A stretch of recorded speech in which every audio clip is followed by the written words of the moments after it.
4 can और हाबिल। जब आदम अपनी पत्नी हवा के पास गया तब उसने गर्भवती होकर कैन को जन्म दिया और कहा, मैंने यहोवा की सहायता से एक पुरुष पाया है। फिर उसने उसके भाई हाबिल को भी जन्म दिया। हाबिल भेड़ बकरियों का चरवाहा बन गया, परंतु कैन भूमि पर खेती करने वाला किसान बना। कुछ दिनों के पश्चात कैन यहोवा के पास भूमि की उपज में से कुछ भेंट ले आया और हाबिल भी अपनी भेड़ बकरियों के कई एक पहलोटे बच्चे भेंट चढ़ाने ले आया और उनकी चर्बी भेंट चढ़ाई। तब यहोवा ने हाबिल और उसकी भेंट को तो ग्रहण किया, परंतु कैन और उसकी भेंट को उसने ग्रहण न किया। तब कैन अति क्रोधित हुआ और उसके मुंह पर उदासी छा गई। तब यहोवा ने कैन से कहा, तू क्यों क्रोधित हुआ और तेरे मुंह पे उदासी क्यों छाई है? यदि तू भला करे तो क्या तेरी भेंट ग्रहण न की जाएगी, और यदि तू भला न करे तो पाप द्वार पर छुपा हुआ है और उसकी लालसा तेरी ओर होगी और तुझे उस पर प्रभुता करनी है। आमीन। तब कैन ने अपने भाई हाबिल से कुछ कहा और जब वे मैदान में थे तब कैन ने अपने भाई हाबिल पर चढ़कर उसे घात किया।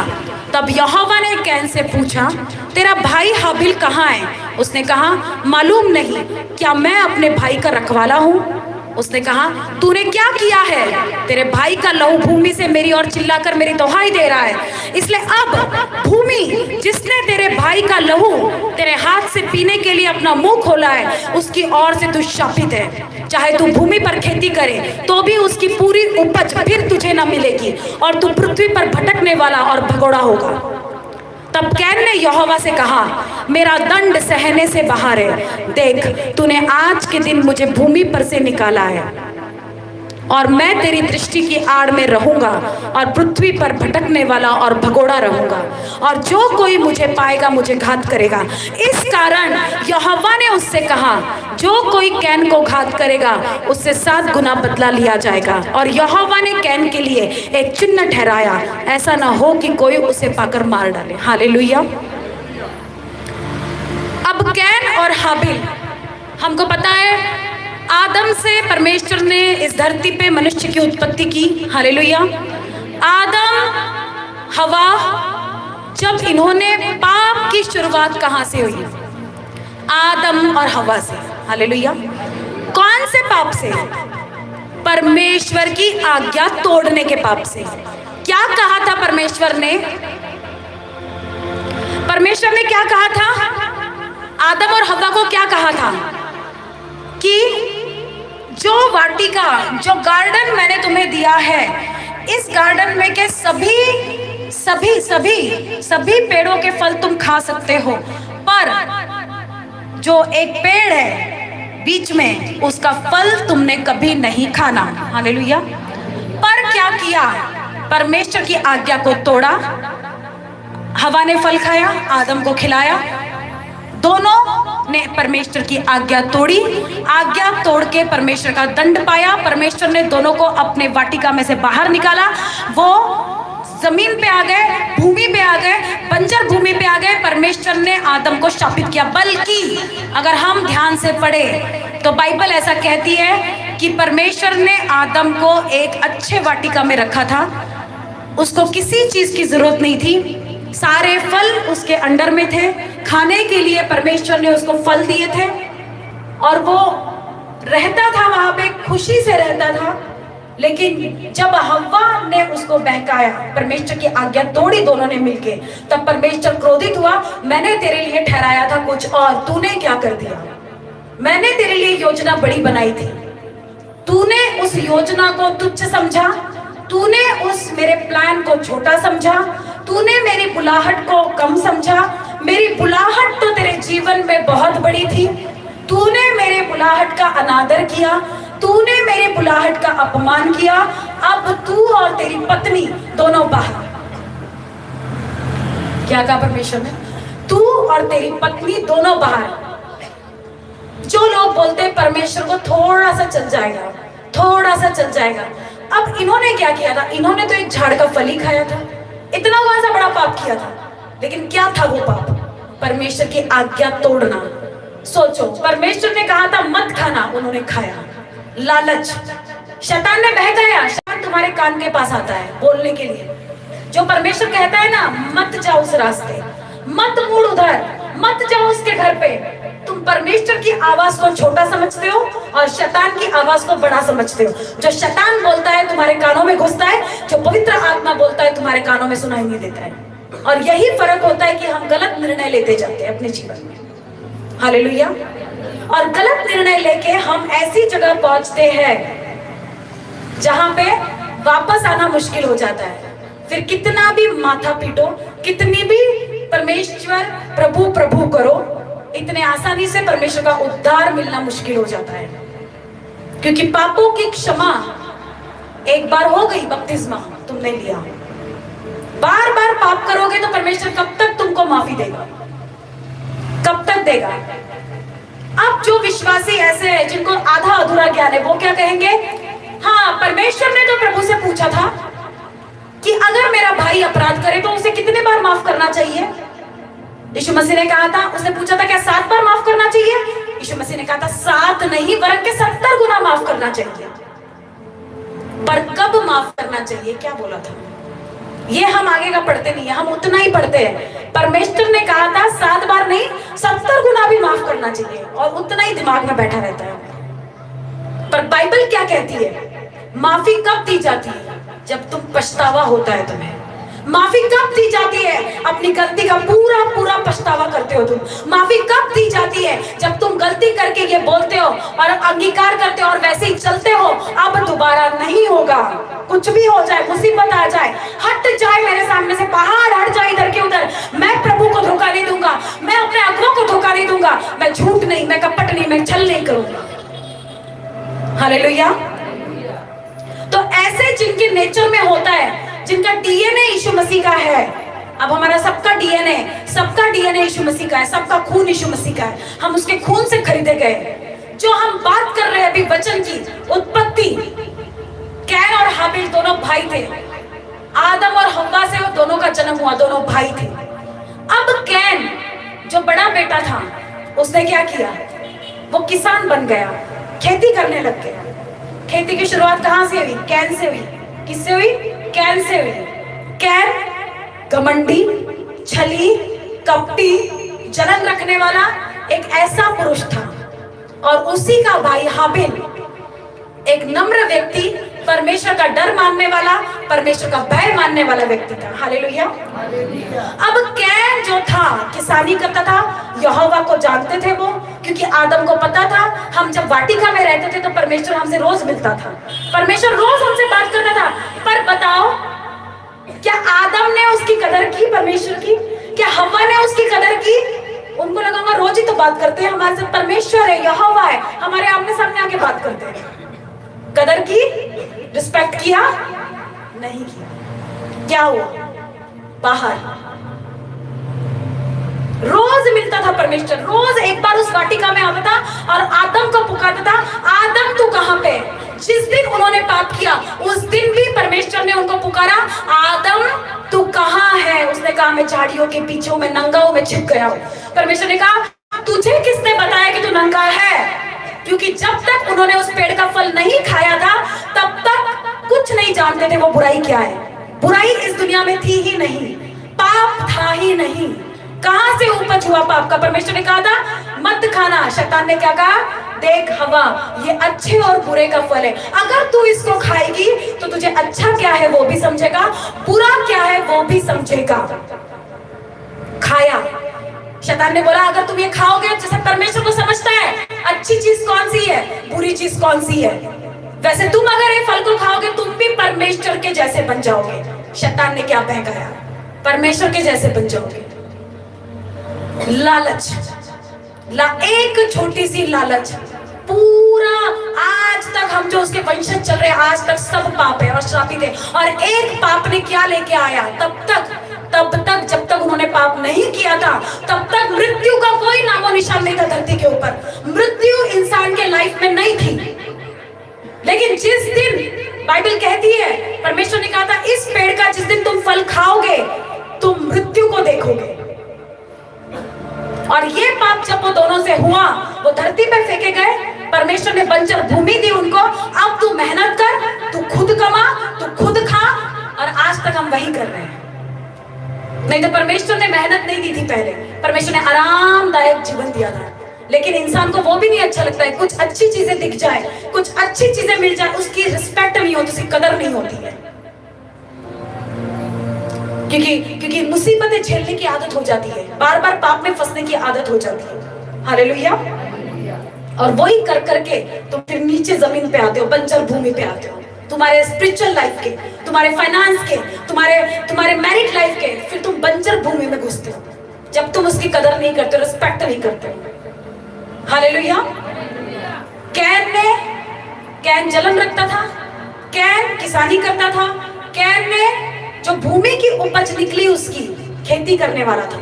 जो भूमि की उपज निकली उसमें से कुछ भेंट, बाइबल क्या कहती है, जो पूरी उपज निकली उसमें से कुछ भेंट उठाई और परमेश्वर के वेदी के सामने जाके दी। और हाबिल ने क्या किया, सबसे उत्तम वस्तु भेड़ बकरी के बच्चों में से जो पहलौठा था, क्योंकि उसको आज्ञा मालूम थी, नियम पता थे, विवेक था, उसको पता था कि परमेश्वर ने चुना हुआ है पहलौठे लोगों को। तो पहलौठा बच्चा भेड़ का कौन सा है, उठाओ। बकरी का कौन सा है, उठाओ। बछड़े का कौन सा है, उठाओ। पहला बच्चा, पहला भेड़ का बच्चा, बकरे का बच्चा।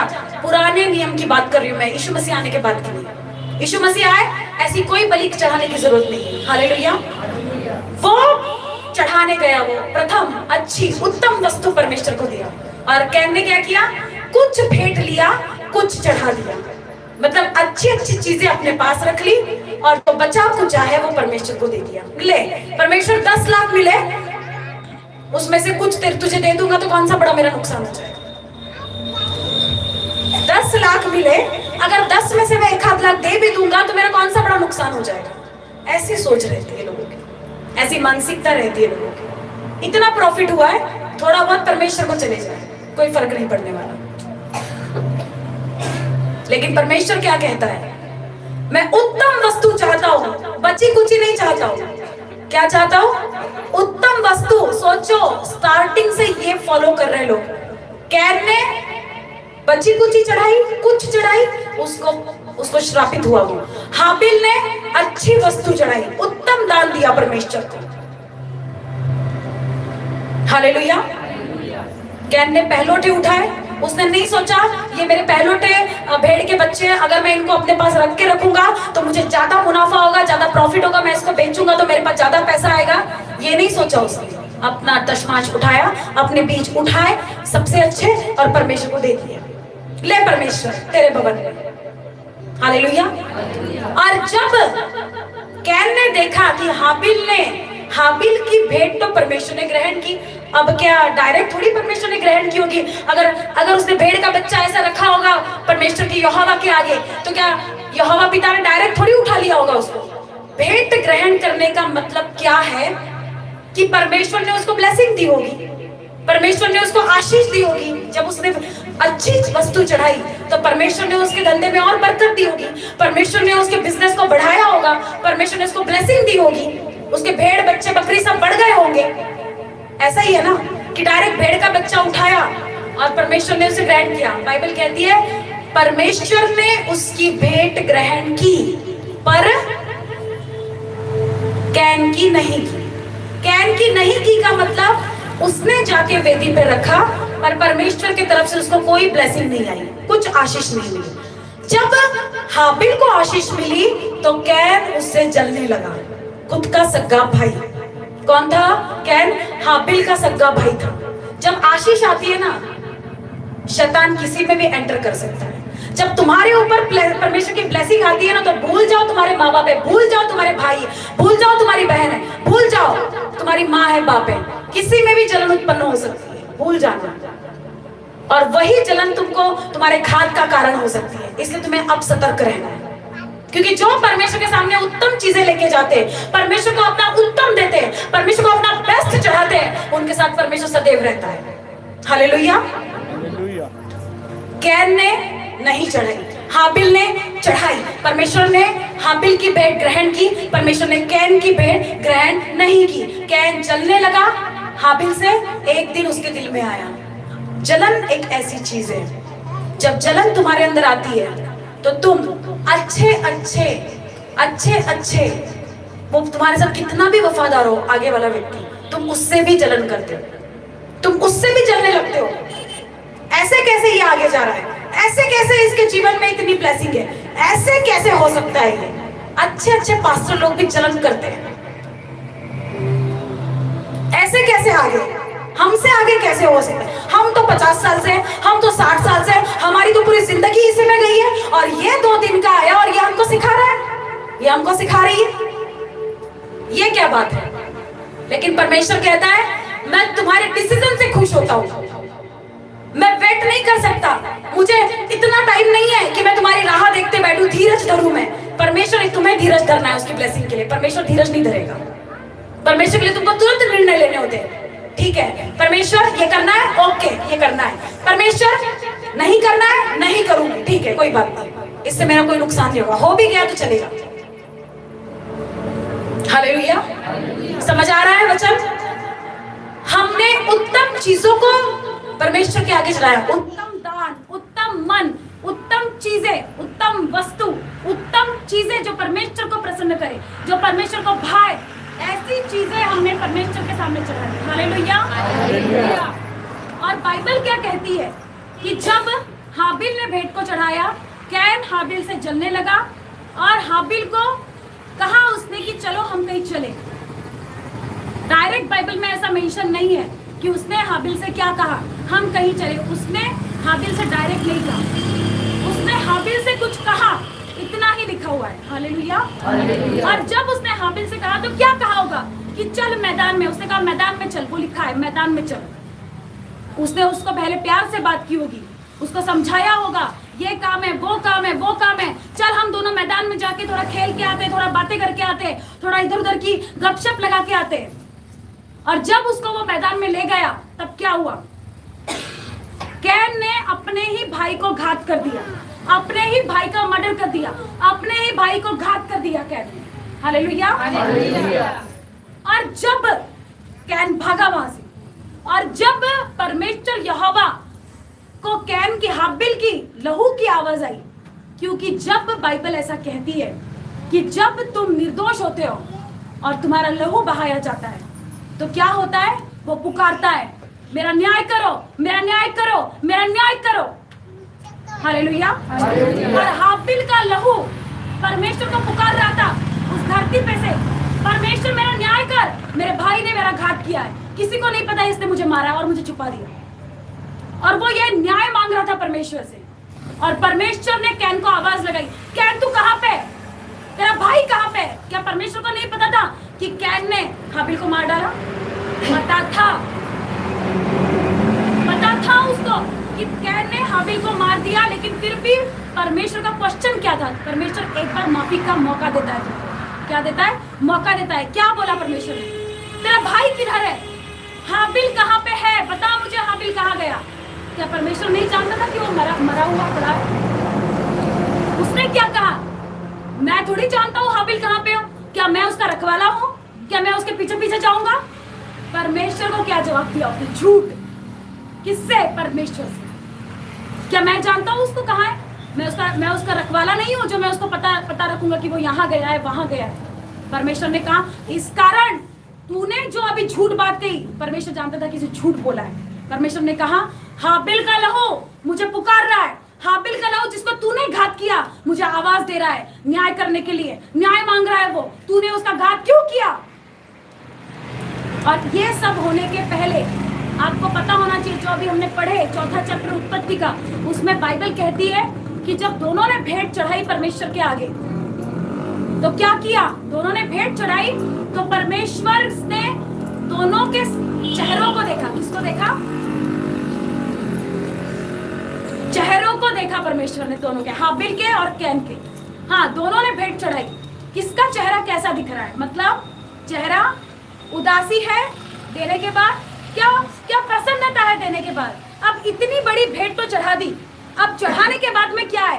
पैसा डाल दिया ऑफरिंग में, सब कुछ बो दिया ऑफरिंग में। अब बोने के बाद में क्या तुम उदास हो? अब बोने के बाद में क्या तुम्हारे मन में डाउट है अब हमारा कैसे होगा? क्या बोने के बाद में तुम ये सोचते हो हमारी ये वस्तु चले गई? अगर ये चीज है तो परमेश्वर कहता है फिर तुम्हारा बोया गया व्यर्थ है। तुमने करोड़ों रुपए बोए हो, परमेश्वर के राज्य में कोई फर्क नहीं, कोई असर नहीं दिखेगा तुम्हारे जीवनों में। हालेलुया। क्योंकि जब तुम बोते हो, ये प्रूफ करता है बाइबल में कि कैन और हाबिल की भेंट जब उन्होंने चढ़ाई तो परमेश्वर ने उनके चेहरों की तरफ देखा और कैन से पूछा, कैन से क्या पूछा? तेरा मुंह क्यों उदास है? तेरे मुंह पे क्यों उदासी छाई हुई है? बोल, तू क्यों उदास बैठा है? क्योंकि वो जानता था इसने भेंट तो चढ़ाई पर हाबिल की भेंट जो ज्यादा अच्छी थी उसके कारण ये जलन रख रहा है उससे। हालेलुया। हाबिल की भेंट अच्छी थी लेकिन इसका भाई इसे जलन रख रहा है और मैंने इसको आशीष दी इसलिए इसका भाई जल रहा है और इसलिए इसका मुंह उदासी से भरा हुआ है। हालेलुया। तुम कैसी भेंट देते हो परमेश्वर को, ये मायने, कितनी देते हो ये मायने नहीं है। बाइबल कहती है जिसके पास जितना है उसमें से अधिक डालना चाहिए। जिसके पास जितना है उसमें से ज्यादा डालना चाहिए, ज्यादा से ज्यादा। जिसके पास नहीं है उसमें से भी वो विधवा औरत ने एक दमड़ी भर के डाला परमेश्वर के भवन में। हालेलुया। उसके पास कुछ नहीं था लेकिन जो था उसके पोटली में इतने से, उसमें से यीशु मसीह देख रहे थे उसको, उसने उसमें हाथ डाल के वो सिक्का निकाला और वो सिक्का निकाल के उसने परमेश्वर के भवन में, वो मंदिर में डाल दिया। तो यीशु मसीह ने कहा कि देख, इतने लोग यहाँ पे भेंट दे रहे हैं, इतने करोड़ों के बीच बो रहे होंगे, ये लोग लाखों के बीच बो रहे होंगे, लेकिन इस औरत के पास जितना था उसमें से इसने सब कुछ डाल दिया। और लोगों के पास बहुत कुछ होता है, लोग उसमें से सोचते हैं हम इतना दे देंगे परमेश्वर, हम इतना दे देंगे परमेश्वर को। अगर अभी जेब में 5000 रुपए, उसमें से हम क्या 100 रुपए डाल देंगे। बहुत बड़ा काम कर दिया तुमने। बाइबल तो सिखाती है हमें जितना है उसमें से ज्यादा दो, कम से कम नहीं। और ये तुम्हारी ब्लेसिंग का रास्ता है। तुम्हारी जो तुम ब्लेसिंग जहां रुकी हुई है, तुम्हारी फाइनेंशियल चीजें, वहां तुमको परमेश्वर वहां से बाहर निकालता है, खींचता है परमेश्वर। हालेलुया। तो कैन जो था वो भगोड़ा हो गया। परमेश्वर ने कहा अब से तू भटकने वाला होगा, भगोड़ा होगा। जिस धरती पे से हाबिल का लहू मुझे पुकार रहा है उस धरती पे तू शापित होगा। तू जो भी करेगा तू श्राप से भरा रहेगा।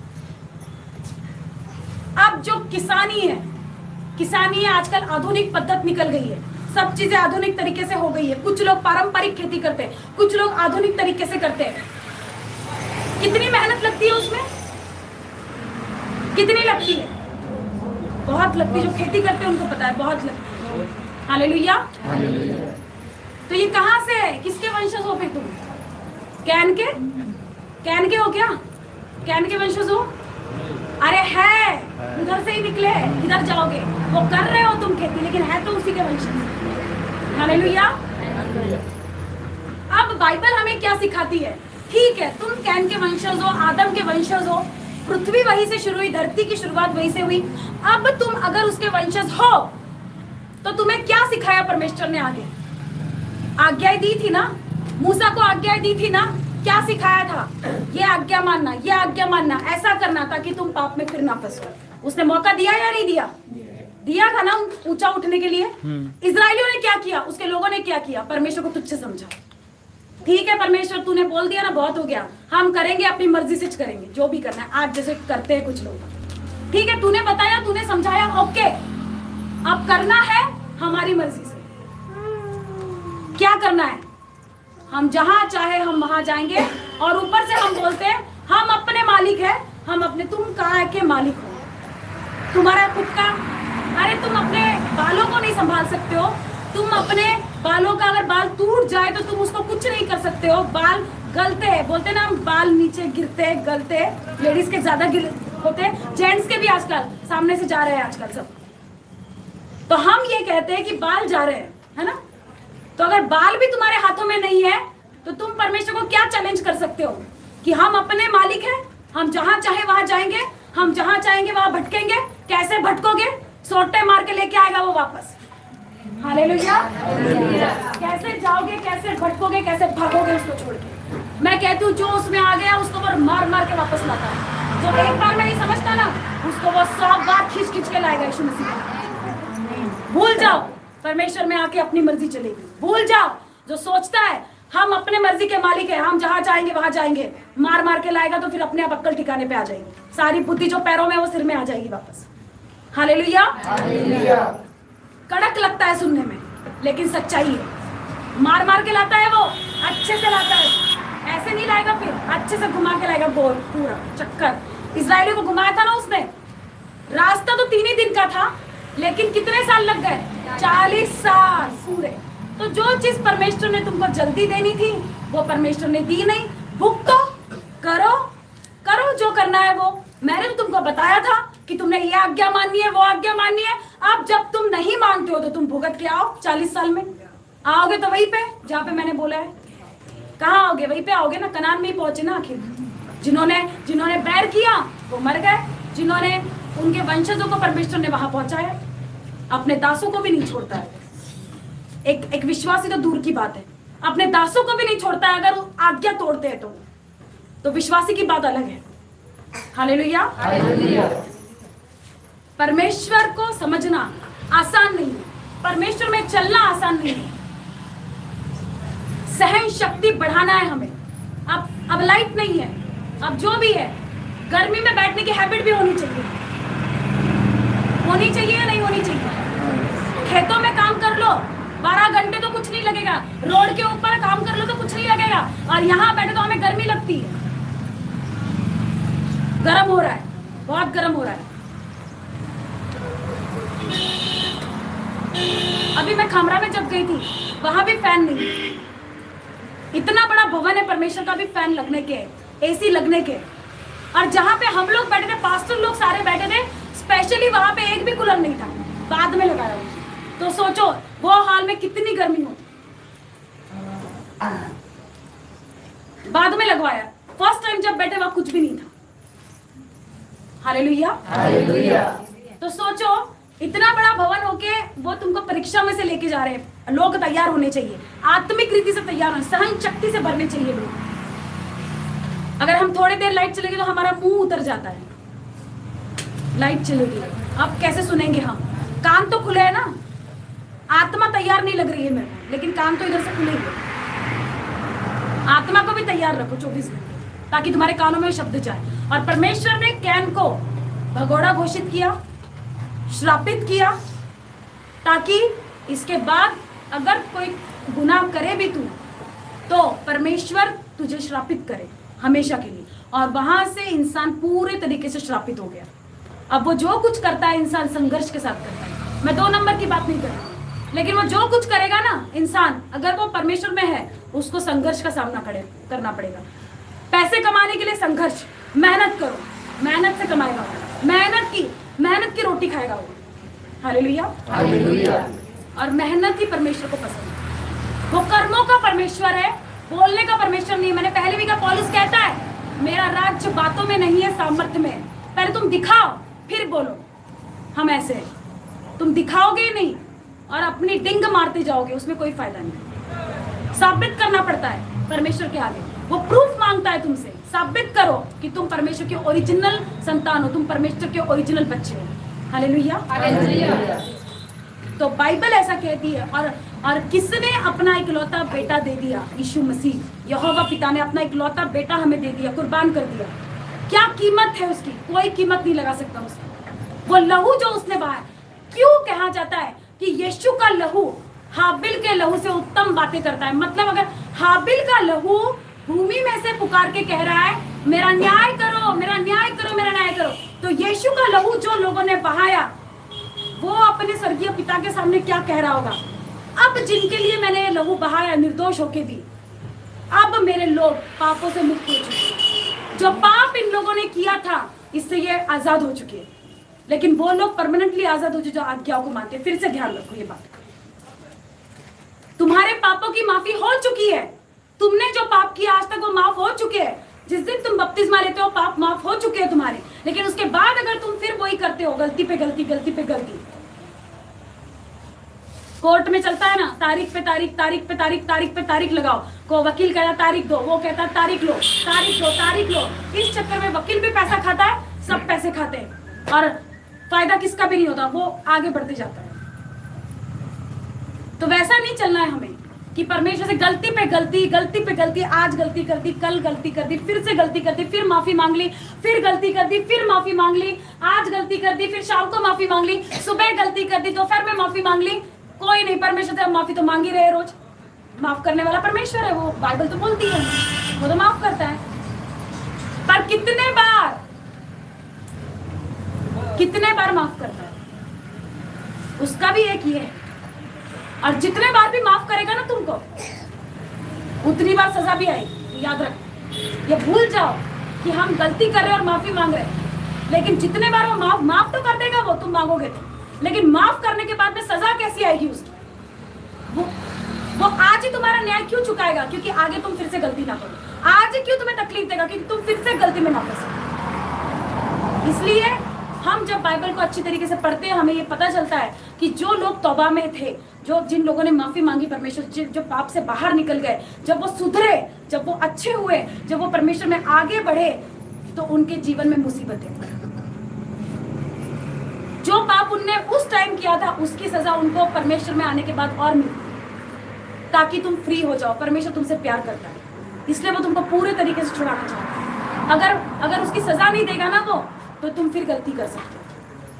हालेलुया। तो गलती नहीं करनी है, गलती करते जाओगे, सजा भुगतते जाओगे, और ये पूरी लाइफ टाइम खत्म नहीं कर। जब यीशु मसीह आ जाएंगे तो फिर कोई चांस नहीं। हालेलुया। एक तो संसार में फंसे रहो, या तो संसार के बाहर जियो। वचन के हिसाब से चलो। तुम संसार में रहते हो, पर तुम संसार के नहीं हो। तुमको संसार के जैसा नहीं बनना है।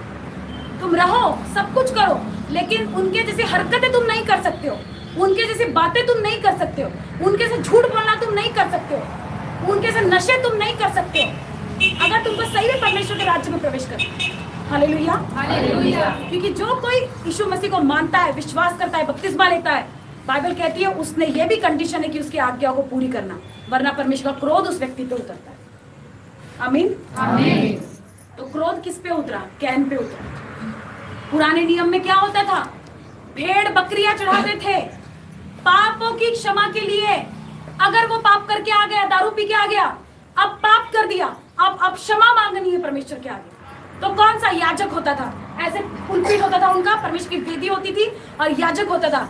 वो जो दारू पी के आया, वो क्या बोलता था? मुझसे गलती हो गई, मैं दारू पी के आया, अब मैं माफी मांगता हूँ। और वो याजक क्या करता था? उसकी वो पाप बलि की भेड़ लेके परमेश्वर की वेदी पे चढ़ा। क्या अब वैसा है? क्या तुम दारू पी के आओगे और बोलोगे मैंने दारू पी के आया, मेरी गलती हो गई, माफ कर दो, एक भेड़ का बच्चा लाओगे, मैं यहाँ पे चढ़ा दूंगी? अब यीशु मसीह कहते हैं अब पापों की माफी एक बार हो चुकी है तुम्हारी। यीशु मसीह का रक्त बह चुका है, यीशु मसीह का लहू बह चुका है। तुम डबल गुनाह में नहीं फंस सकते, तुम डबल पापों में नहीं जा सकते। पुराने नियम में होता था कि लोग गलती पे गलती करते जाते थे और यहोवा का क्रोध उन पे उतरता था, और क्रोध को शांत करने के लिए मेल बलि, होम बलि, धन्यवाद बलि, ये सारे बलि वो लोग चढ़ाते थे। यीशु मसीह आने के बाद ये सब हट गए। अब तुम्हें कोई बलि चढ़ाने की जरूरत नहीं है, कुछ परमेश्वर को ऐसी भेंट देने की जरूरत नहीं है जो खून का हो। जब इजरायली लोग मिस्र देश से बाहर निकलने वाले थे, जब परमेश्वर मूसा के द्वारा उनको छुड़ाने वाला था, तो इजरायली लोगों को परमेश्वर ने क्या आज्ञा दी? मूसा से कहा बोल उनको जाके मेरे लोगों को कि आज मेरा दूत रात को मिस्र देश में घूमेगा, और मेरे सारे लोगों को बोल दे, इजराइल लोगों को बोल कि अपने अपने घर की चौखट के ऊपर मेमने का लहू लगाए करके, मेमने का लहू लगाए। उन्होंने क्या किया? अपने अपने घर की दीवारों के ऊपर मेमने के लहू को लगा दिया, दोनों साइड में। आज कुछ लोग उसी को फॉलो करके कुछ और लगा के रखते दोनों साइड में। बाइबल क्या कहती है? दोनों साइड में मेमने के लहू को लगाओ, और जब तुम मिस्र देश से बाहर निकलोगे तो मेरा दूत जब उसमें घूमेगा उस देश में, तो जिन लोगों ने तुमको तकलीफ दी, जिन लोगों ने तुम्हें त्रास दिया, मैं अपना दूध बेच के उनके सारे पहलों के बच्चों को मार डालूंगा। लेकिन जिस घर के ऊपर मेमने का लहू दिखेगा, मैं उस घर में मेरे दूध को नहीं भेजूंगा, मेरा दूध उस घर में नहीं घुसेगा, और तुम सुरक्षित रहोगे और तुम सेफली बाहर निकल जाओ। आज्ञा दी क्या नहीं दी? हर बात में परमेश्वर ने आज्ञा दी, ऐसा करना है तो मैं बचाऊंगा, ऐसा चलना है तो मैं बचाऊंगा। और हम कहते हैं परमेश्वर कुछ नहीं करता, आज्ञा पूरी करो, परमेश्वर बचाता है। ऐसा नहीं कह रही हूं मैं तकलीफ नहीं आएगी, परमेश्वर में चलते बहुत आएगी, लेकिन जो स्थिर हो जाएगा परमेश्वर में चलते चलते, तकलीफों को ले लेके, एक टाइम ऐसा होगा कि तुम्हें किसी तरफ देखने की जरूरत है, तुम आगे आगे आगे आगे बढ़ते जाओगे। Hallelujah, hallelujah. गर्मी लग रही? नहीं। अब लगेगी भी तो भी कैसे बोलो? हाँ, ठंडे हो गए, पसीना छूटा।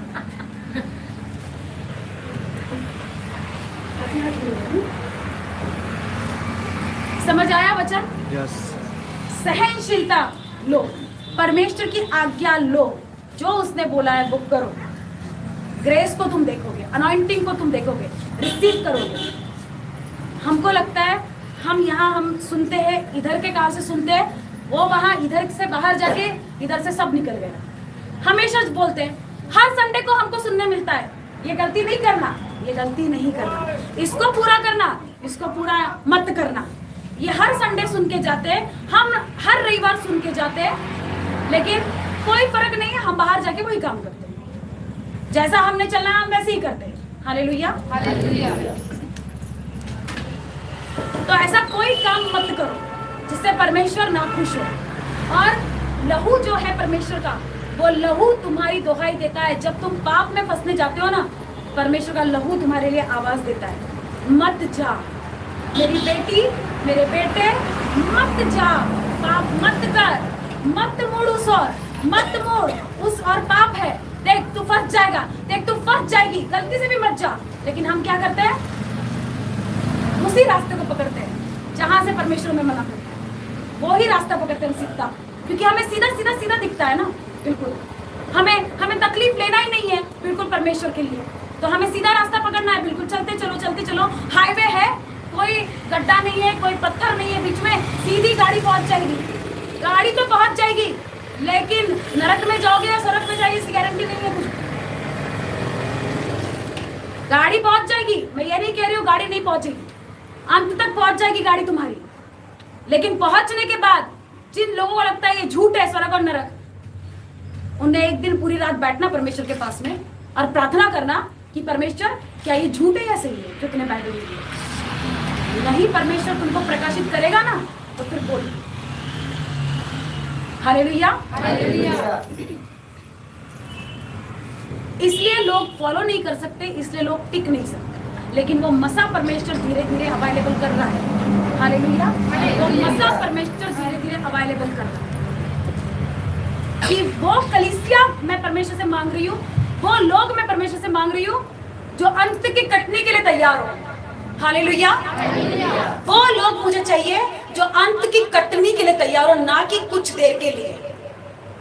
डरपोक नहीं चाहिए, लोगों से डरने वाले नहीं चाहिए। तलवार भी यहाँ आ गई गले पे, तब भी बोलना चाहिए यीशु ही मेरा परमेश्वर है। ऐसे लोगों की ही परमेश्वर सुरक्षा करे।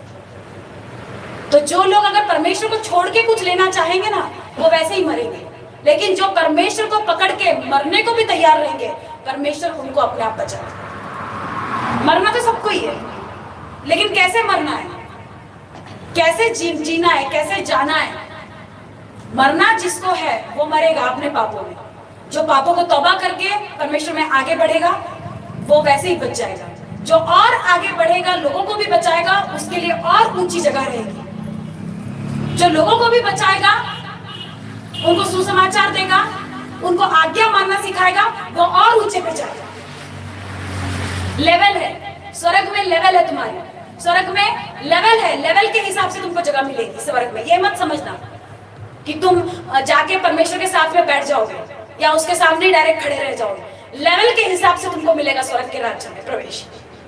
परमेश्वर के बाजू में बैठना है, परमेश्वर के सामने खड़े रहना है, या परमेश्वर जो वहां घर बना चुका है। बाइबल क्या कहती है, अगर मैं नहीं जाऊंगा तो तुम वहां कैसे जाओगे स्वर्ग में। अगर आज मैं जा रहा हूं तो मैं तुम्हारे लिए वहां जाके अपने पिता के घर में तुम्हारे रहने के स्थान बनाऊंगा। वचन क्या कहता है, मैं अपने पिता के पास जाके तुम्हारे लिए रहने के स्थान बनाऊंगा। अब रहने के स्थान बोले तो तुम्हारे लिए जगह बनाएगा परमेश्वर, वो बना चुका है, सब पे डिसाइड है। तुम कौन सी जगह में फिट बैठोगे ये सोचो। मैंने पहले भी कहा था, महलों में बैठना है महलों में बैठो, झोपड़ी में बैठना है ऊपर जाके झोपड़ी में, वहां पे भी रैंक है तुम्हारी। कहाँ बैठना है? परमेश्वर के साथ बैठना है वहां बैठो, दूर बैठना है दूर बैठो, नजदीक बैठना है नजदीक बैठो। अपने कर्मों के हिसाब से, अपने विश्वास के हिसाब से तुम जगह लोगे परमेश्वर के राज्य। हालेलुया। परमेश्वर के लिए जो डिसीजंस लेना चाहते हैं फटाफट वो परमेश्वर उनसे प्यार करता है जाता। ये सही है कि परमेश्वर सबसे प्यार करता है, लेकिन ये उतना ही सही है कि परमेश्वर किसी से ज्यादा प्यार करता है और परमेश्वर किसी से कम प्यार करता है, और किसी से करता भी नहीं। क्यों? किसी से ज्यादा इसलिए करता है क्योंकि तू मेरी आज्ञा को मान रहा है, तू मेरे रास्तों पे चल रहा है, मैं तुझसे ज्यादा प्रसन्न हूं, मैं तुझसे ज्यादा, बोल तू क्या चाहिए मैं दूंगा। और कोई है जो इशू कर रहे हैं, हालेलुया कर रहे हैं, आमीन कर रहे हैं हर बात पे, लगे तो वो क्या बोला वो भी नहीं पता उनको, बस आमीन कर रहे हैं। बोला क्या है वो भी समझ नहीं आता है कभी कभी, लेकिन आमीन आमीन आमीन। कौन सी बात पे आमीन बोलना है और कौन सी बात पे नहीं बोलना ये भी पता होना चाहिए। आमीन का मतलब होता है तुम्हारी प्रार्थना सुन ली गई है और उसका आंसर हाँ में आ गया है। अगर तुम किसी भी बात पे आमीन बोलोगे तो समझना वही होगा तुम्हारे जीवन में। तो आमीन कब बोलना है ये डिसाइड करो, समझो, सीखो। हालेलुया। हर एक शब्द का बाइबल में अलग महत्व है, हर एक बिंदु का अलग महत्व है। ये पुस्तक नहीं है, जीवन का आधार है तुम्हारा। इसकी खुराक तुम रोज लेते हो, जब रोज लोगे तो समझ आएगा तुम कैसे चमकोगे, तुम कैसे बनोगे, तुम कैसे दुनिया पे राज करोगे। अगर शैतान इतना मजबूत बन के बैठने की कोशिश कर रहा है इस दुनिया में, तो परमेश्वर के लोग क्यों चुपचाप बैठे हैं? क्यों वो नहीं जानते कि मुझे आज्ञा पूरी करना है? क्यों नहीं जानते कि मुझे चलना है परमेश्वर में? क्यों नहीं जानते? घबराते हैं, डरते हैं, कांपते हैं, लोगों से, दुनिया से डरते हैं। मेरा जॉब चले जाएगा, मेरा ऑफिस चले जाएगा, मेरा अमका चले जाएगा, मेरे रिश्तेदार नाराज हो जाएंगे, मेरा वैसा हो जाएगा, मेरा वैसा हो जाएगा।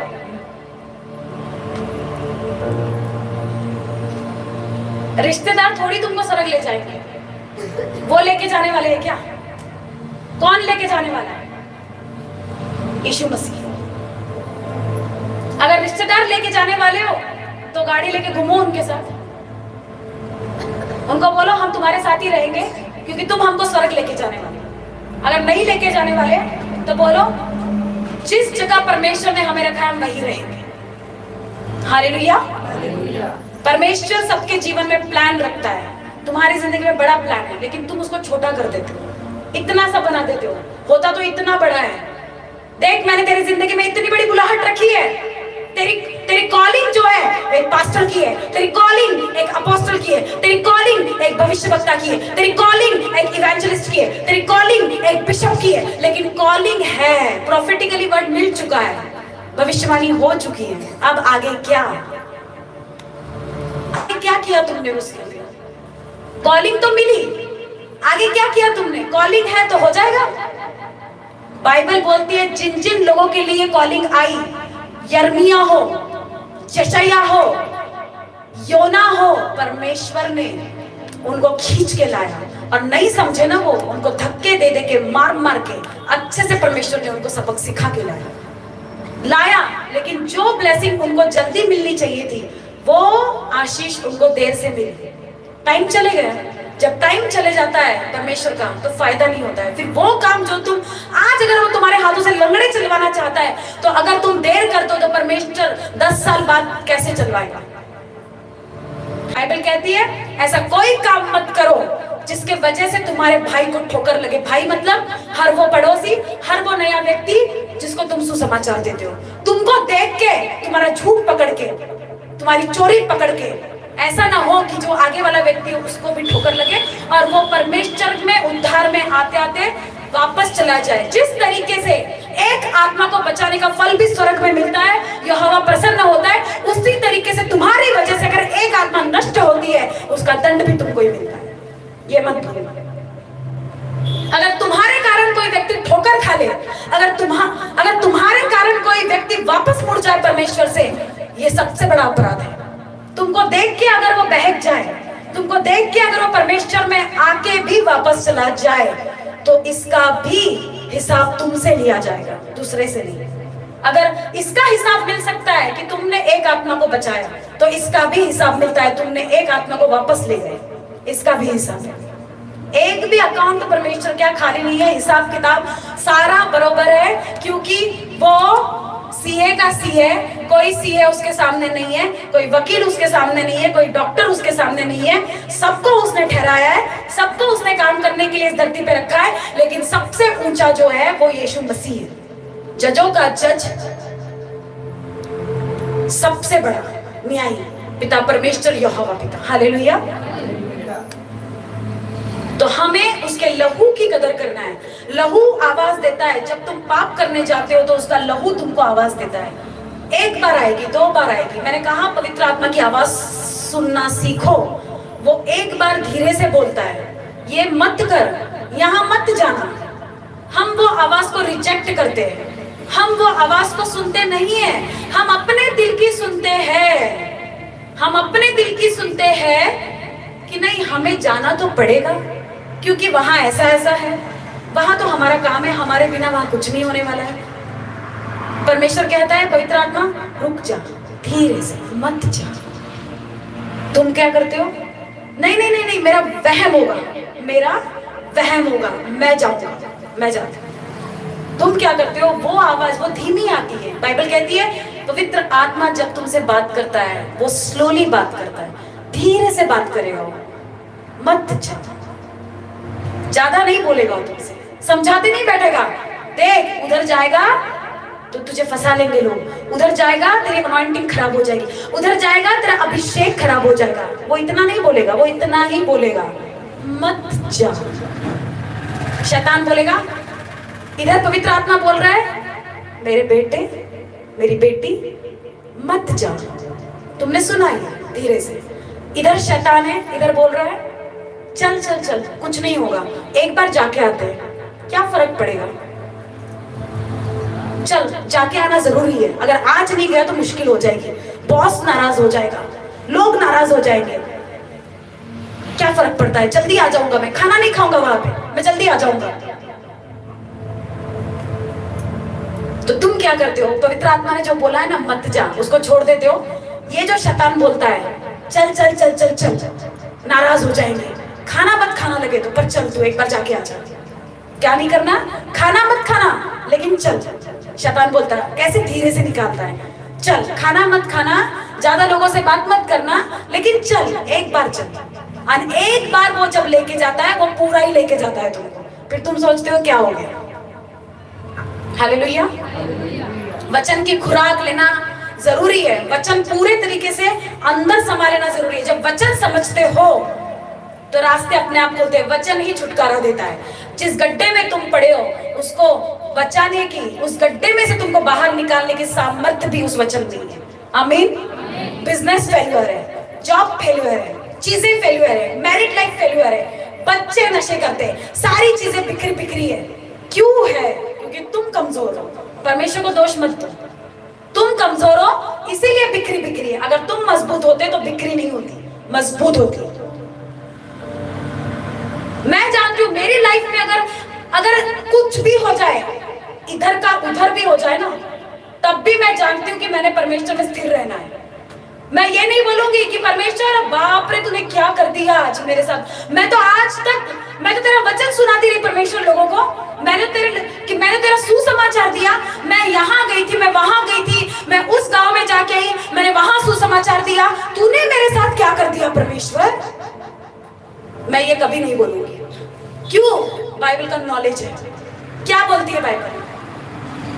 इजरायली लोगों ने परमेश्वर पे कुड़कुड़ाए, बुड़बुड़ाए, तूने हमें लेके आया, यहाँ तो हमें खाने के लिए भी नहीं मिलता, यहाँ तो हमें अच्छे रहने के लिए भी नहीं मिलता, यहाँ तो हमें अच्छे कपड़े भी नहीं मिलते, यहाँ तो हमें मांस खाने को नहीं मिलता।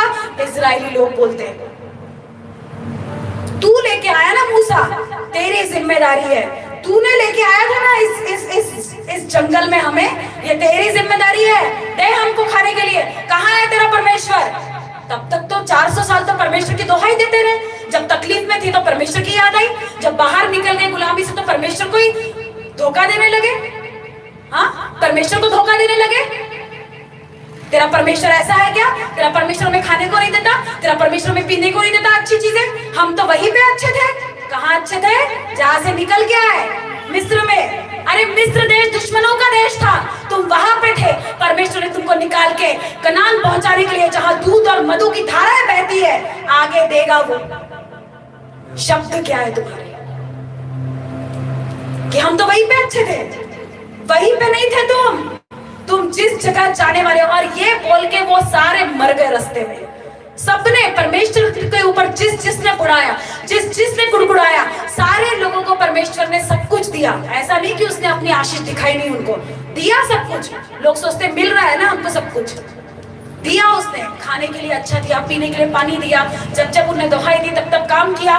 लेकिन जो गलती उन्होंने की बोल के अपने अगुवे के बारे में, जो गलती उन्होंने की परमेश्वर के विरोध में बोल के, विरोध करना भी एक पाप है सबसे बड़ा। परमेश्वर का विरोध ही सबसे बड़ा पाप है। मैंने पहले भी बताया, परमेश्वर का सबसे बड़ा दुनिया का पाप है व्यभिचार नहीं है, झूठ नहीं है, कुछ नहीं है। अगर सबसे बड़ा पाप है तो वो विरोध करना है, क्योंकि बाइबल की शुरुआत ही विरोध से हो गई।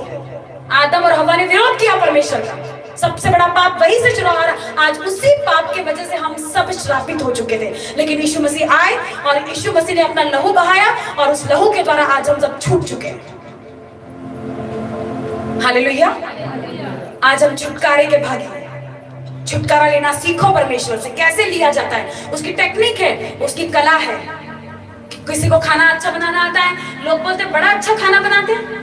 कैसे बनाते हैं? उसको पता है कितना डालना है, उसको पता है क्या डालना पड़ेगा इसमें, तभी ये सब्जी अच्छी बनेगी। उसको पता है ये कैसे बनता है।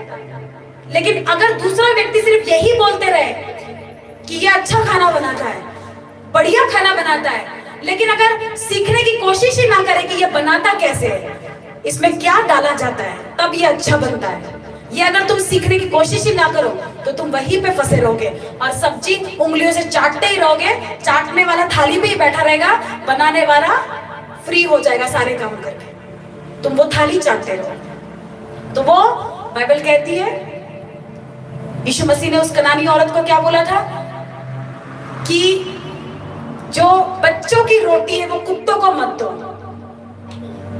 बच्चों की रोटी कुत्तों को मत दो। मतलब किसको बोला यीशु मसीह ने? कुत्ते। मोती सूअरों के आगे मत डालो। मोती मतलब अच्छी बातें। नीति वचन पढ़ो गौर से। मोती मतलब अच्छी बातें, समझदारी की बातें। अगर तुम एक मूर्ख के पास बोलते जाओगे वो कभी सुनेगा भी नहीं। एक पागल के पास बोलोगे वो सुनेगा ही नहीं। तो अच्छे मोती सूअरों के आगे मत फेंको, वो सूअर है, ध्यान रखना। यीशु मसीह ने कहा मेरी बच्चों की रोटी कुत्तों के आगे मत फेंको, क्योंकि मुझे उन लोगों के लिए भेजा गया है जो मेरी आज्ञाओं को मानते हैं। मुझे उन लोगों के लिए नहीं भेजा गया जो मेरी आज्ञा को नहीं मानेंगे या मुझसे विरोध करेंगे, या यीशु नाम का बपतिस्मा लेके, पिता पुत्र और पवित्र आत्मा के नाम में बैप्टिज्म लेके फिर पापों की ओर जाएंगे। वही चलता रहेगा पूरी लाइफ।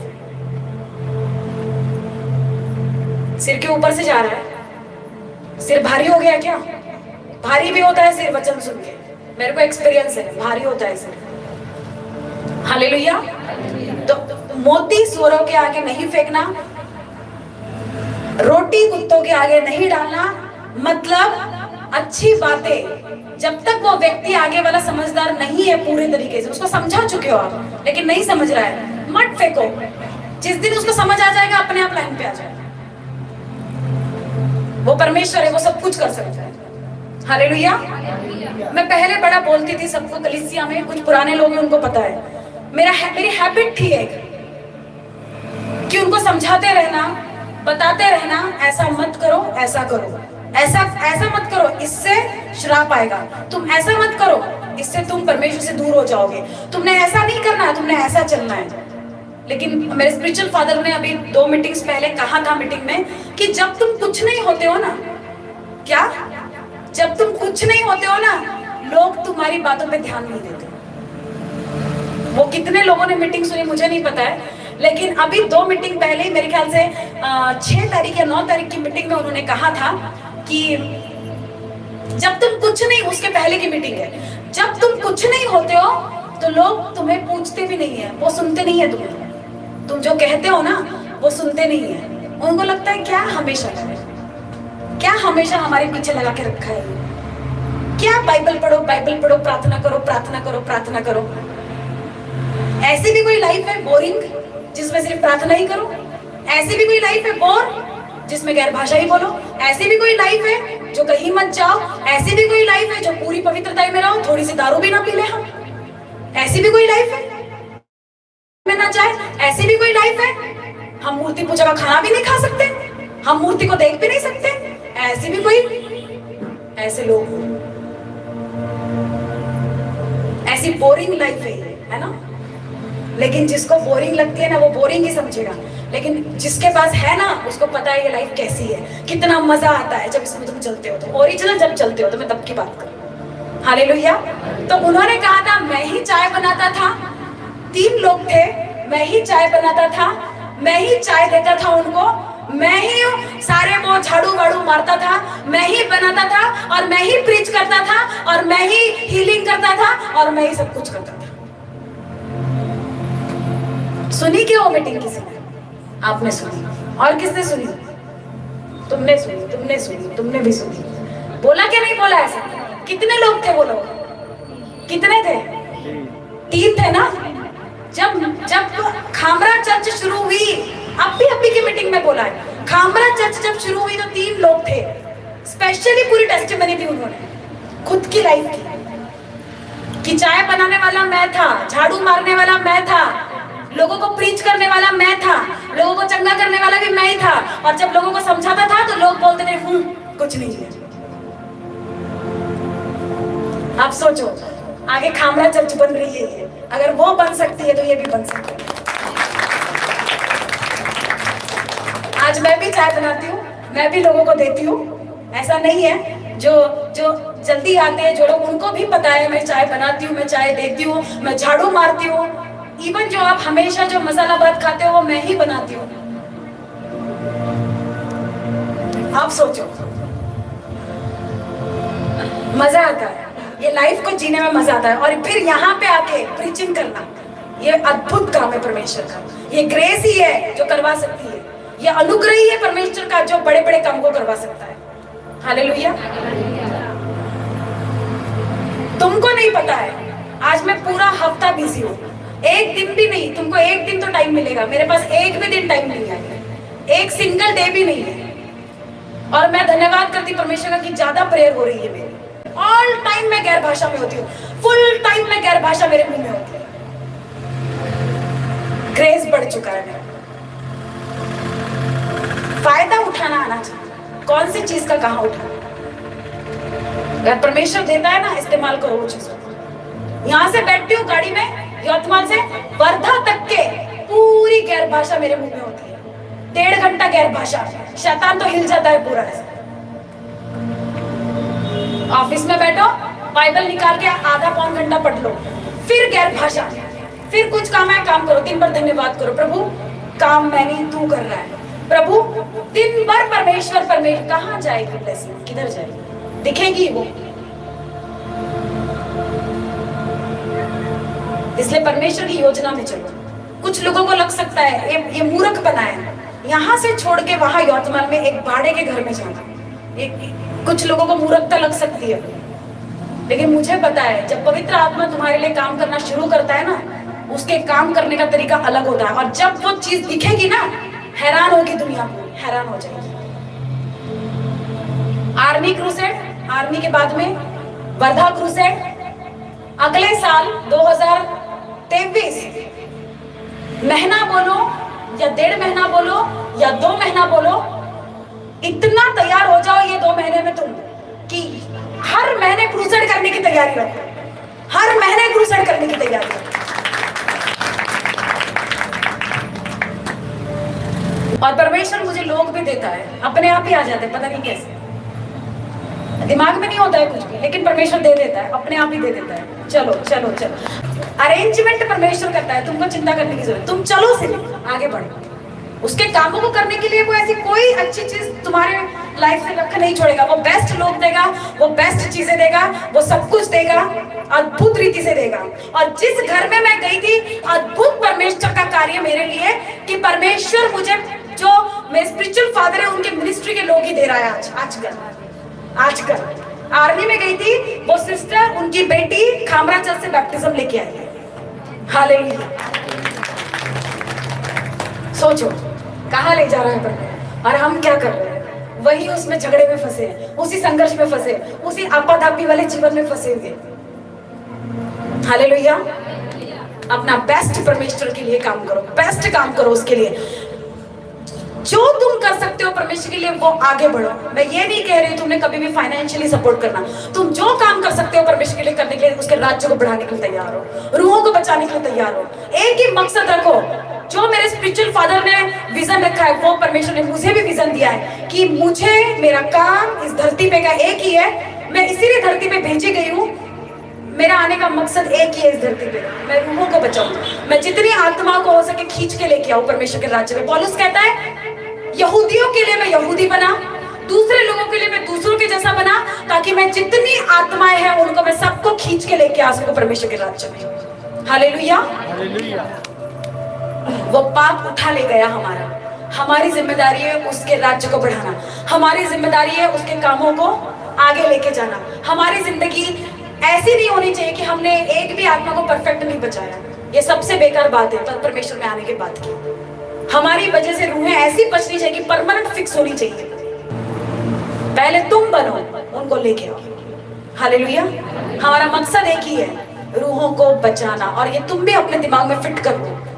एक ही मकसद है ना, ये मकसद है कि हमें बहुत पैसे कमाना है, ना ये मकसद है कि हमें कहीं से फंड उठाने हैं फॉरेन से। हमारा मकसद है, क्योंकि सबसे बड़ा जज वो है जो तुम्हें देखता है। हालेलुया। उसके बाद मेरे स्पिरिचुअल फादर है। पहला स्थान परमेश्वर का, उसके बाद अपने अगुओं का, तीसरा स्थान अपने जिसको देना है तुम मर्जी दो। हालेलुया। लेकिन दो स्थान फिक्स होने चाहिए। उसके आगे ना तुम्हें पति दिखना चाहिए, उसके आगे ना तुम्हें पत्नी दिखनी चाहिए, उसके आगे ना तुम्हें माँ बाप दिखने चाहिए, उसके आगे ना तुम्हें बच्चे दिखने चाहिए अपने, उसके आगे तुम्हें कोई रिश्तेदार नहीं दिखना चाहिए। किसके आगे? परमेश्वर के आगे। आपका काम है, आपने उसी टाइम करना है, ये नहीं मेरा ये, मेरा वो, मेरा वो। क्योंकि इसका मतलब तुमने परमेश्वर को दूसरा स्थान दिया, दुय्यम स्थान दिया। पहला स्थान परमेश्वर को तो बच्चे भी अच्छे रहेंगे, बीवी भी अच्छी रहेंगी, घर वाले भी अच्छे रहेंगे, सारे जमाने के लोग अच्छे रहेंगे। अगर प्रथम स्थान परमेश्वर यीशु मसीह को दिया तो उसके बाद अगुओं को दो। क्या करना है? जो परमेश्वर ने तुमको दिया वही परमेश्वर लेने वाला है। जो परमेश्वर के हाथ में काबिलियत है तुमको देने की, वही दे सकता है, वही छीन सकता है। उसके बिना कुछ नहीं है। तुम जोर लगाओ, जितना पुश करना है पुश कर लो, बिना परमेश्वर की मर्जी के पत्ता भी नहीं हिल सकता। अगर जोर जबरदस्ती करके आगे बढ़ाओगे गाड़ी को, अपने धक्का मार मार के, धक्का धक्का, जोर जोर जोर, वो कुछ देर, वो कुछ टाइम भाग के दौड़ के चली जाएगी, लेकिन रास्ते में बंद पड़ जाएगी। अगर रास्ते में बंद पड़ गई, जंगल में बंद पड़ गई, तो मुश्किल तुम्हारी होगी। इससे अच्छा है टंकी फुल करो, पेट्रोल फुल करो, डीजल फुल करो, बाद में निकलो तो ज्यादा अच्छा है। अगर ऐसे ही निकलोगे बिना पेट्रोल डीजल के गाड़ी को, इंजन खराब है, चलो, वो साथ नहीं देगा तुम्हें। ऐसे ही लोग हैं। अगर पता है ना स्पिरिचुअल नहीं, अगर पता है ना आत्मिक नहीं है, परमेश्वर के विरोध में है, मत अपनी बुद्धि दौड़ाओ उनके पीछे।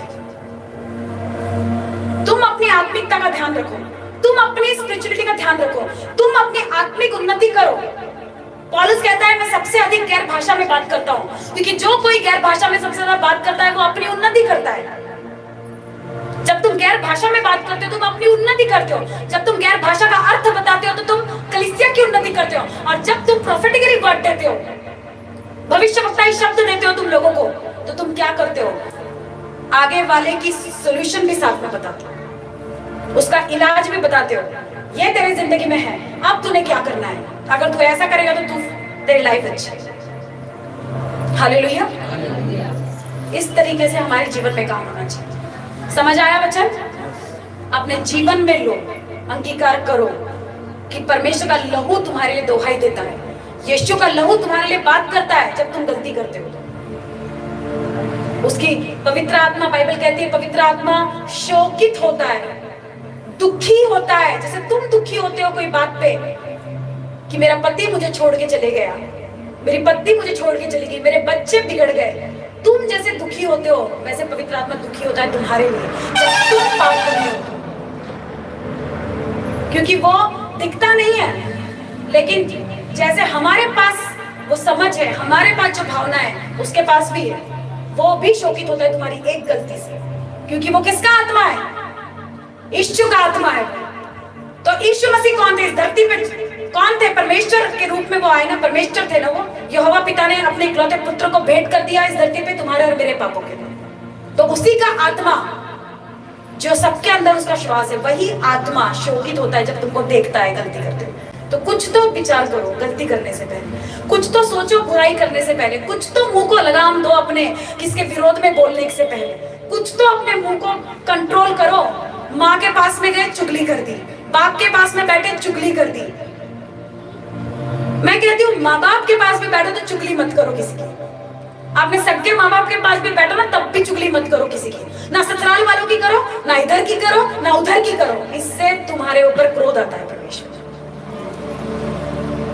क्योंकि वो तो तुम्हें क्या पता है कौन क्या है। तुम क्यों जजमेंट ले रहे हो? तुम क्यों न्याय कर रहे हो लोगों का? मैंने पिछले बार बताया था, न्याय करने दो परमेश्वर को, वो है करने के लिए बैठा है। वकीलों का वकील, डॉक्टरों का डॉक्टर, जजेस का जजेस। हालेलुया। न्याय मत करो। न्याय अगर हाथ में लोगे ना, तुम पे भी न्याय उतरेगा सीधे। उसका न्याय तो वो लेने ही वाला है समय आने पे परमेश्वर के हाथ से। तुम क्यों न्याय खुद के ऊपर भी लेके आ रहे हो? बुराई मत करो किसी की, मत बोलो विरोध में, छोड़ दो, शब्द छोड़ दो। इंसान है, परमेश्वर ने कहा ये मनुष्य है, मेरा आत्मा इनसे सदैव लो विवाद नहीं करता रहेगा, इसीलिए मैं इनकी आयु 120 वर्ष की करता हूं। मतलब पहले 969, 965, 900 साल लोग जीते थे आदम के टाइम्स के बाद से। अब 120 साल परमेश्वर ने ठहराई है। क्यों? क्योंकि परमेश्वर ने भी पता था ये लोग झूठ बोलते हैं, पाप करते हैं, ये करते हैं, वो करते हैं, और मैं कब तक इनको समझाते रहूंगा, कब तक ये पाप में फंसे रहेंगे। इसीलिए ज्यादा पाप में और ज्यादा आग में जाने से अच्छा है इनकी आयु 120 वर्ष तक स्थिर कर दो, इसके पहले ही मरे, इसके बाद में। और आज क्या हो रहा है? जैसे जैसे पाप बढ़ते जा रहा है दुनिया में, कोई 50 में मरता है, कोई 20 में मरता है, कोई 40 में मरता है, कोई कब मरता है, कोई हिसाब किताब नहीं।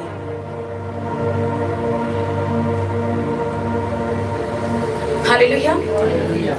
तो परमेश्वर क्या कर रहा है इसको देखो, लोग क्या कर रहे हैं इसको मत देखो, क्योंकि तुम्हारा एक विरोध का शब्द तुम्हें उस खाई में ले जाएगा जहां तुम नहीं जाने के लिए बने हो, नरक की आग में ले जाएगा तुम्हारा एक मुंह से निकला शब्द, क्योंकि तुमने इतने हजार अच्छे काम किए लेकिन एक काम गलत कर दिया, और वो एक की सजा है।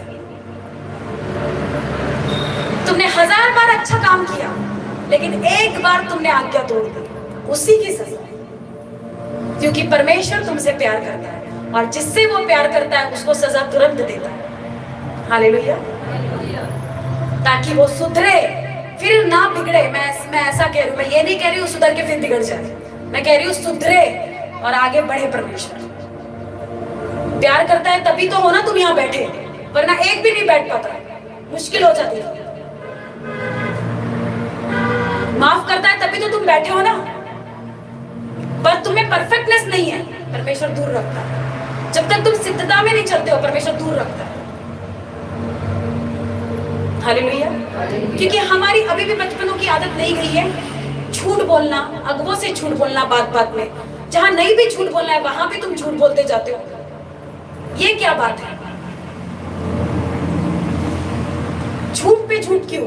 एक ऑयल की बोतल लेने के लिए तक लोग झूठ बोलते हैं। सिंपल एक ऑयल की बोतल, क्या तुमको लगता है वो ऑयल घर में जाके काम करेगा? झूठ बोल के ले गया ऑयल, नहीं करेगा। एक बोतल मिली है, एक ही लो, दूसरी बोतल के हाथ मत सामने लो। अगर वो ऑयल तुमको यूज करना नहीं आता है ना, वो ऑयल तुम्हारे ऊपर कर्ज को लेके आएगा। ये ध्यान में रखो। जितना अभिषेक रहता है ना उतना परमेश्वर का क्रोध भी आएगा। संभल के चलो। हालेलुया। समझ आ गया बच्चन?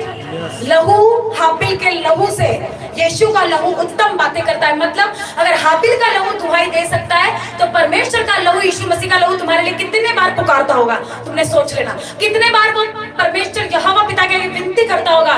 क्या बोलता है परमेश्वर यीशु मसीह हमें कि मैं अपने पिता के आगे तुम्हारी प्रार्थनाओं के लिए विनती करता हूं कि जो प्रार्थना तुम यहां करते हो, मैं विनती करता हूं पिता से कि इन्हें ये चीज मिल जाए। खुद यीशु मसीह विनती करते हैं हमारे लिए, जो प्रार्थना है तुम करते हो। अगर तुम ही उसकी आत्मा को शोकित करोगे, वो प्रार्थना कैसे करेगा यहोवा पिता के? क्योंकि ये सब एक ही है, पिता, पुत्र और पवित्र आत्मा। हालेलुया, तीनों एक ही है। यहोवा पिता ने अपना ही अंश इस धरती पे भेजा, यीशु मसीह, और यीशु मसीह मारे गए, गाड़े गए, तीसरे दिन मुर्दों में से जी उठे, और जी उठ के अपना आत्मा इस धरती पे छोड़ गए, ताकि वो गए और वहां जाके हमारे लिए घर तैयार करें, और यहाँ पे अपना अंश छोड़ के, अपना आत्मा छोड़ के गए। इसलिए पुराने नियम में पवित्र आत्मा लोगों पे उतरता था और काम हुआ के वापस चला जाता था। अब पवित्र आत्मा लोगों में रहता है, जो पवित्रताई में है, जो आज्ञाओं को मानते हैं, उनके अंदर पवित्र आत्मा सदैव रहता है। अगर तुम गलती भी करते हो तो पवित्र आत्मा तुम्हें चैलेंज करता है, मत कर, बोलता है, सिखाता है, मत कर। लेकिन अगर हम नहीं सुनते तो पवित्र आत्मा तुम तब तक रहता है, पवित्र आत्मा, जब तक वो तुम उसकी आवाज को सुन के पूरे तरीके से जब तक तुम उसको अंगीकार नहीं कर लेते। अगर तुम नहीं सुनते हो बार बार बोलने के बाद भी, तो एक टाइम आता है जब पवित्र आत्मा तुमसे बाहर हो जाता है और तुम खाली हो जाते हो, तुम्हारे अंदर कुछ नहीं होता है। फिर तुम अपने आप को अलग महसूस करते हो, कोई पावर नहीं लगती, कोई सामर्थ्य नहीं लगता परमेश्वर का। जब पवित्र आत्मा होता है तो सामर्थ्य उतरती है परमेश्वर की, तुम सामर्थ्य को फील करते हो, अंदर से सामर्थ्य तुम्हारे अंदर से झलकती है। हालेलुया।